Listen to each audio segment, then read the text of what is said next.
mas permanecemos com a posição autônoma em relação ao governo. Essa é a nossa posição. Ô, Hilton, o que é que você pensa desses 100 dias de governo Lula? Dá para ver alguma melhora em relação a alguma área?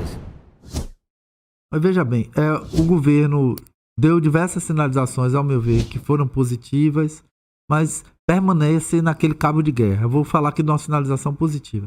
Nós temos a empresa dos Correios, que é considerada, vocês podem checar aí no Google, a melhor empresa de Correios, de realização, né, do direito postal do mundo. Certo? Nós superamos a empresa canadense. Aliás, que dá Correios. lucro, viu? A empresa Exatamente. brasileira de Correios e Telégrafos, a AECT, dá lucro. Exatamente. Não é porque até pedir desculpa por interromper, Hilton, Não, fica tranquilo. mas a história é o seguinte, inclusive eu conversei muito sobre isso com o senador Otto Alencar.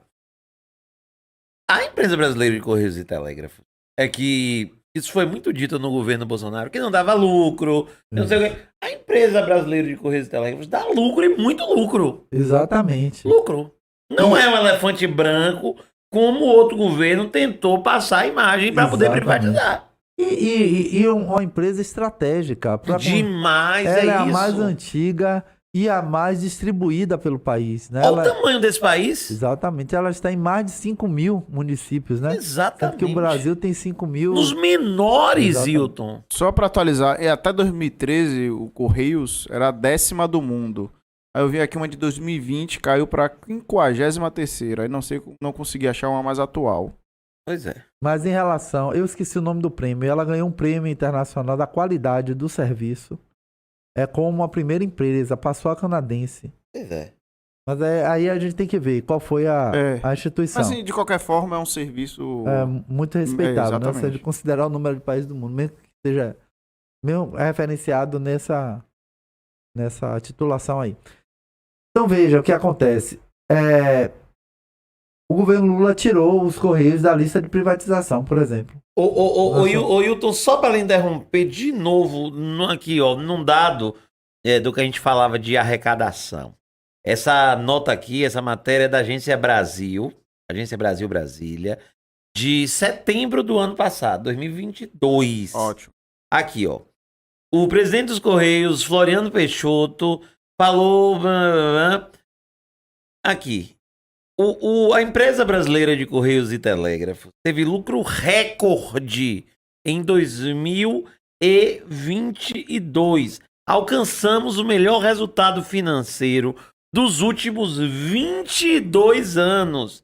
Em 2022, a empresa brasileira de Correios e Telégrafos, só o que a gente estava falando antes, teve um lucro de 3 bilhões e 700 milhões de reais no ano de 2022.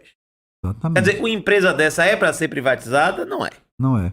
Cumprindo esse papel, porque a gente pensar em Correio, a gente tem que pensar em educação, porque como é que vai chegar? Vão chegar as coleções, né? Todo material didático chega principalmente via Correios, né? Para o conjunto do país. Nos rincões desse país, né, Hilton? Exatamente. O serviço de saúde, só para citar duas áreas essenciais, né? Saúde e educação. Total. Seria impossível pensar numa política nacional, por exemplo, sem os nossos Correios. Então o governo de Lula retirou isso, tirou da lista da mira das privatizações.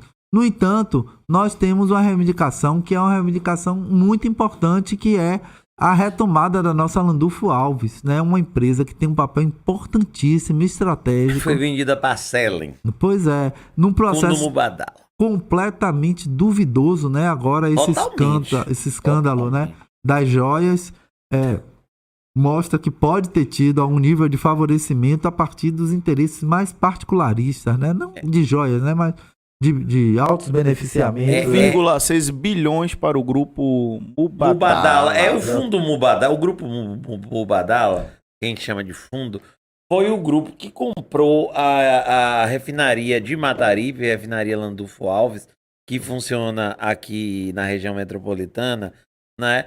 Que hoje é uma empresa particular e que funciona com o nome de Acelen, né? É quem manda e desmanda, que pode botar o preço da gasolina, do combustível, do álcool, do diesel, enfim, do etanol, ao preço que quiser, Porque é uma empresa privada, vendida pelo Exatamente. governo Bolsonaro. Que é um problema gravíssimo, porque as pessoas, em geral, elas não têm essa informação. Não basta ser autossuficiente em petróleo. Não. Você precisa conseguir refinar esse petróleo para, por exemplo, transformar ele em gasolina e óleo diesel. Exatamente. Então, à medida que você vende as refinarias, nós vamos ficar cada vez mais subordinados ao preço do dólar, porque essas refinarias... Totalmente independentes. Exatamente. Essas refinarias na mão de empresas internacionais, elas passam a funcionar a partir de uma concepção, né? De uma perspectiva de lucratividade em dólar, né? A partir da rede que essas empresas, né, transnacionais, elas têm pelo mundo todo. Então, nós estamos abrindo mão de refinar um petróleo que nós somos autossuficientes, portanto, nós perdemos completamente o controle do preço dos combustíveis, que é algo estratégico, né, para o desenvolvimento de qualquer atividade econômica. Nós poderíamos, inclusive, ter uma empresa, que não é o caso, nunca foi o caso da Petrobras, mas nós poderíamos ter uma empresa nesse campo que não desse uma grande lucratividade, não é o caso da Petrobras, sempre deu uma grande lucratividade. Sempre.